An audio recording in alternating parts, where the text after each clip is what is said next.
The children gather wood, and the fathers kindle the fire, and the women knead dough to make cakes for the Queen of Heaven, and they pour out drink offerings to the other gods in order to spite me. Jeremiah 7:18. Let me introduce you to the Queen of Heaven, Asherah.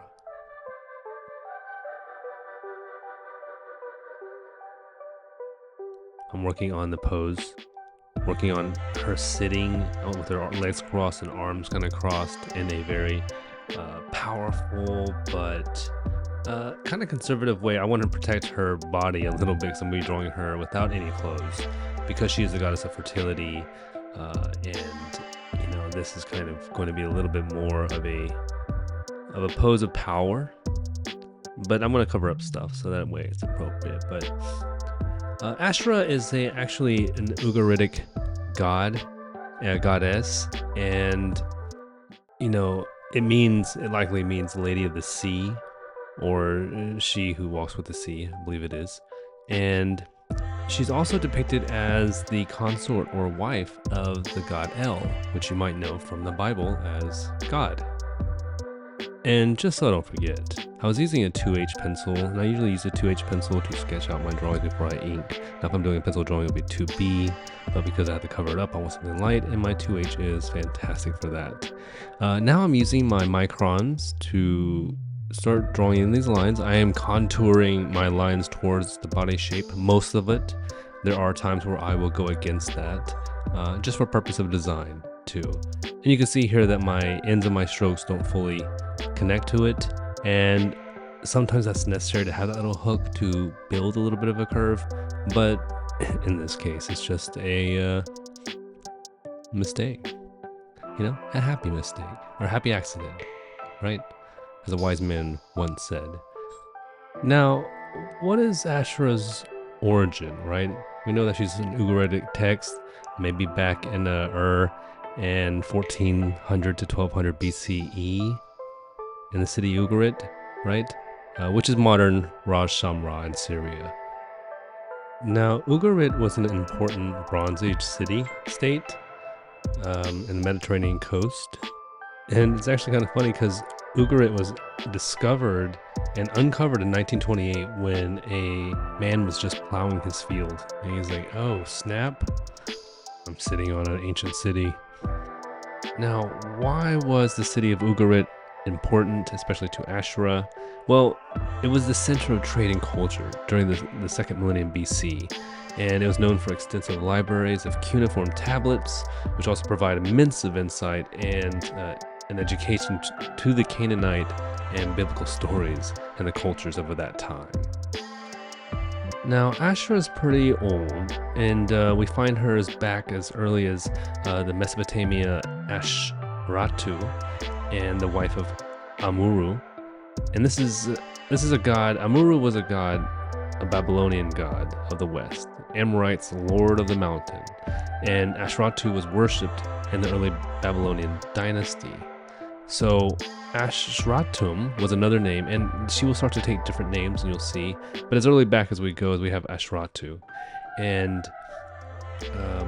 her big break as Asherah only comes in later in the Levant, near Tyre, where we see her in the Torah and in the first books of the Bible as the consort and goddess wife of El.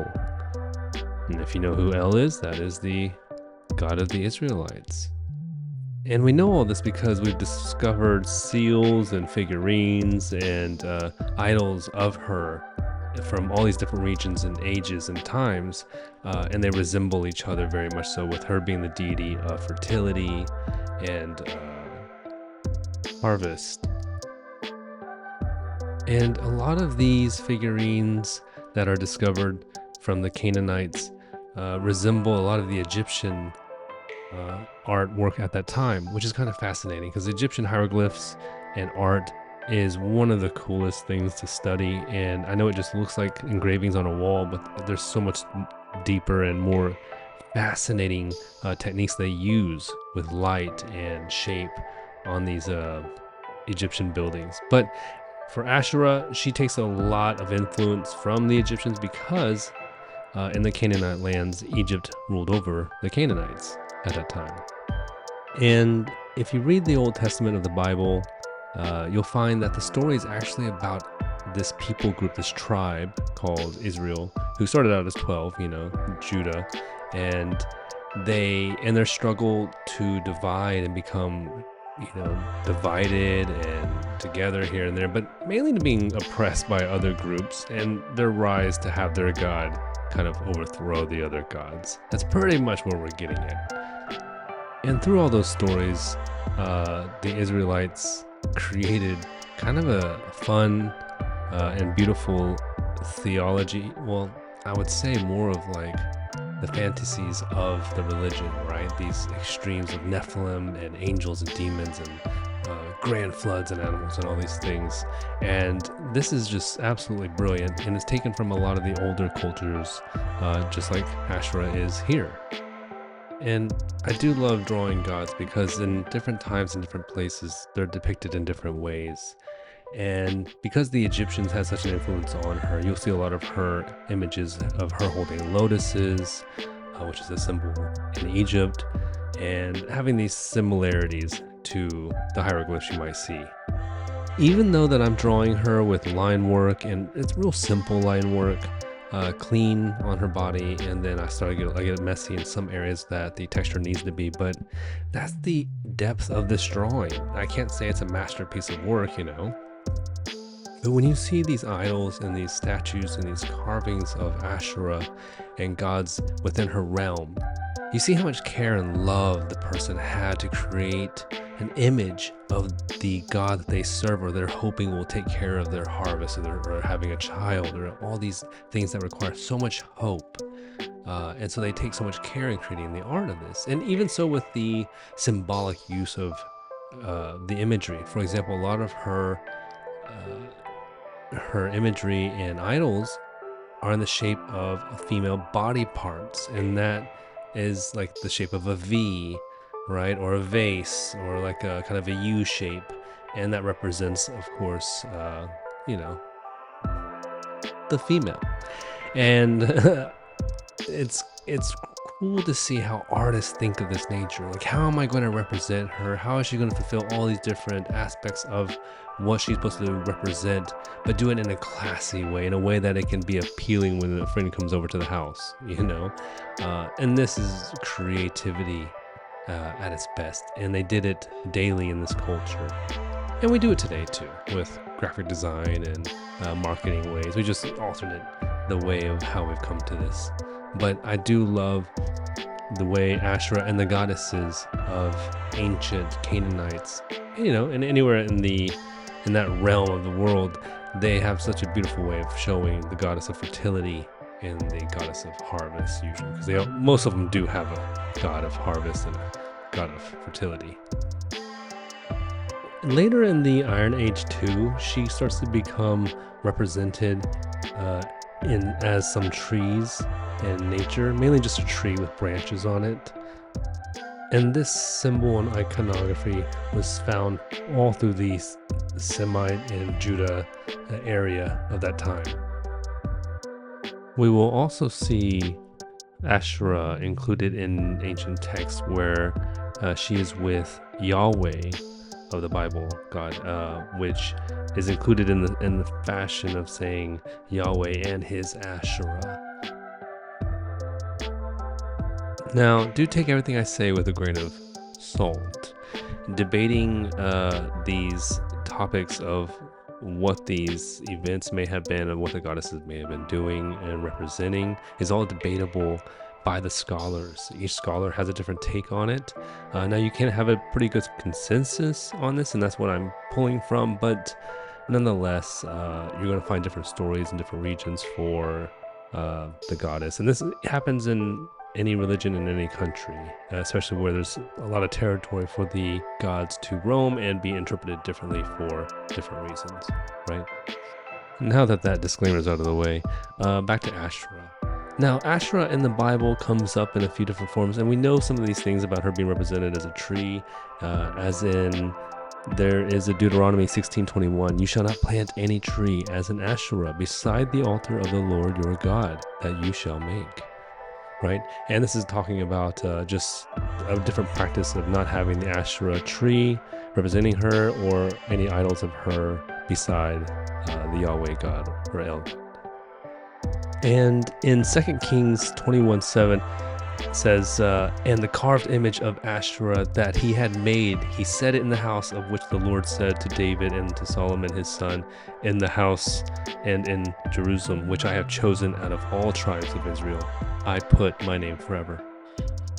And in Judges 6:25, it says, that night the Lord said to him, take your father's bull and the second bull 7 years old, and pull down the altar of Baal that your father has, and cut down the Asherah that is beside it. So they're talking about a tree, it sounds like, and or a wooden idol, which was often portrayed for her and other idols. But we don't have much evidence for those idols because wood doesn't really last very long in archaeology. But what we do have are tons of stonework and other works of her being worshipped. And you can see it is very common to see her alongside the Canaanite gods in the Bible, kind of coexisting, as you would say, like a bumper sticker. Now, Asherah is also, there's another name, Astarte, and she has different names and even can be morphed into different gods throughout different regions that have totally different names, but you'll have to follow along her traditions and her culture as she grows as a goddess. But for right now, as Asherah, we're talking about the biblical Asherah. Not only was she known for fertility and harvest, but she was also known for the pleasures of maybe even prostitution. And this comes from 2 Kings 23:7, where it says, he broke down the houses of male cult prostitutes who were in the house of the Lord, where the women wove hangings for the Asherah. Now, it doesn't say that they were, the females were doing it. It was saying that the men were. But the women were putting hangings of woven stuff, so there was probably some kind of celebration of the fertility practices and other stuff of that nature. But this, of course, is observation. Now, I'm sketching in these different pre-sketch drawings that I did earlier with the 2H. I'm using a 2B, or I think it's a 2B or 4B Blackwing pencil. I just picked these up. They're a little bit pricier, but they have an eraser at the end, and they write and shade beautifully, so they're fun to sketch with. I highly recommend playing with these and getting to try them out. Now I'm drawing the tree to represent kind of what she represents, because, and this tree's a little bit bigger than you would expect than just a small little plant, house plant or something. This would have roots, and you would have to cut this down. This would probably take an axe of some sort, which is symbolized in the biblical scriptures, as we've seen.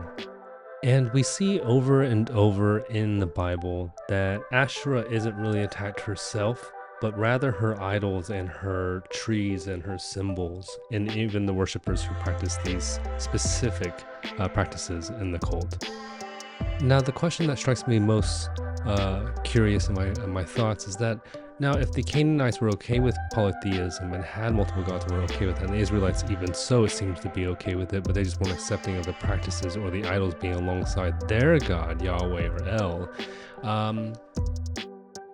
it feels like the Christian movement has a more pressing matter to convert people rather than the Israelites of that day who were okay with the polytheism. Now, there was obviously the monotheism being pressed by Yahweh and El very heavily, but you can also see there was some acceptance to it, as a lot of the Canaanites and Israelites were practicing worshiping other gods, and there wasn't like a mass cleanse, unless there was like with Exodus and stuff, where they did do stuff like that, making the calf and making sure all the people who worshiped the calf died and all that jazz. But there is some coexistence here, and it's proof in the Bible.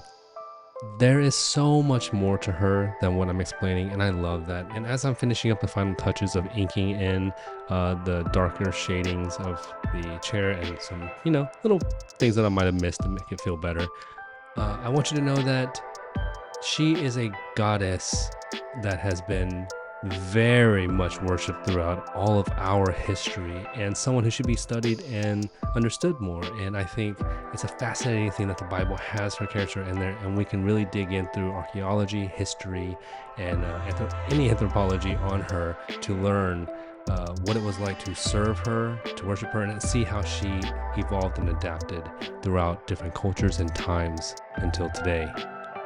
This is Asherah, and I hope you enjoyed my portrayal of her, my interpretation of drawing her. If you did, please don't forget to like and subscribe to the channel. That would definitely be very helpful. And make sure you hit the notification button too. And I have a Discord and Instagram and ways that you can chat with me, and we can, share art together and grow as artists. But I thank you for watching. I appreciate you as an artist, and I hope that this was fun and educational. But remember, if you're a creative, go create. This is Inktology.